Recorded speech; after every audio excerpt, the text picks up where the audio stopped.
আসসালামু আলাইকুম। সকলকে শুভেচ্ছা জানাচ্ছি নতুন আরেকটি ক্লাসে। আজকে সন্ধিবদ্ধ শব্দ নিয়ে কথা বলবো।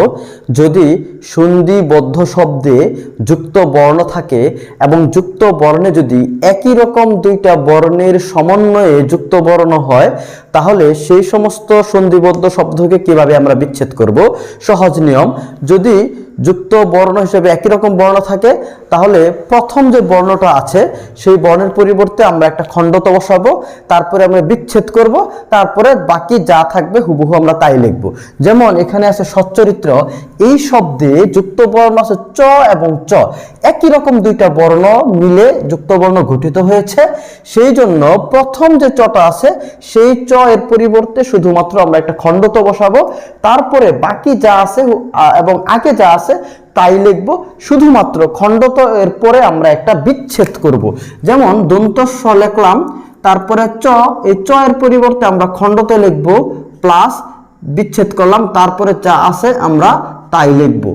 এরকম ভাবে আছে সজ্জল, সজ্জল তার মানে কি সজ্জনের মধ্যে বর্গীয় জ এবং বর্গীয় জ আছে, তাহলে প্রথম বর্গীয় জর পরিবর্তে আমরা খণ্ডত লিখব, তারপরে যা আছে আমরা তাই লিখব।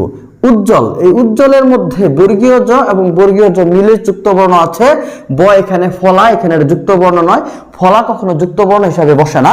এখানে বর্গীয় জ এবং বর্গীয় জ আছে, তাহলে আমরা এখানে প্রথম বর্গীয় জের পরিবর্তে খণ্ডতে লিখব, তারপরে যা আছে আমরা তাই লিখব। এখানে আছে উল্লাস, এই উল্লাস শব্দে লয় লয় সংযুক্ত আছে, তাহলে আমরা প্রথম লয়ের পরিবর্তে খণ্ডতে লিখব, তারপরে যা আছে আমরা তাই লিখব। এরকম আছে উদ্ধার, তার মানে কি এখানে দ এবং ধ সংযুক্ত আছে, ধ এবং দ সংযুক্ত থাকার কারণে এখানে প্রথম দ এর পরিবর্তে আমরা খণ্ডতে লিখব, তারপরে যা আছে আমরা তাই লিখব।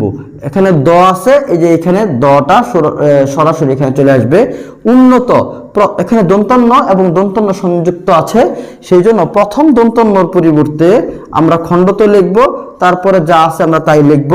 জগন্নাথ, এখানে যুক্ত বর্ণ দন্তন্য এবং দন্তন্য আছে, তার মানে কি প্রথম দন্তন্যর পরিবর্তে খণ্ডতে লিখব, তারপরে দন্ত নয়কার না ত লিখব, যা আছে তাই আমরা লিখব, আর কোনো পরিবর্তন নাই। একেবারে সহজ।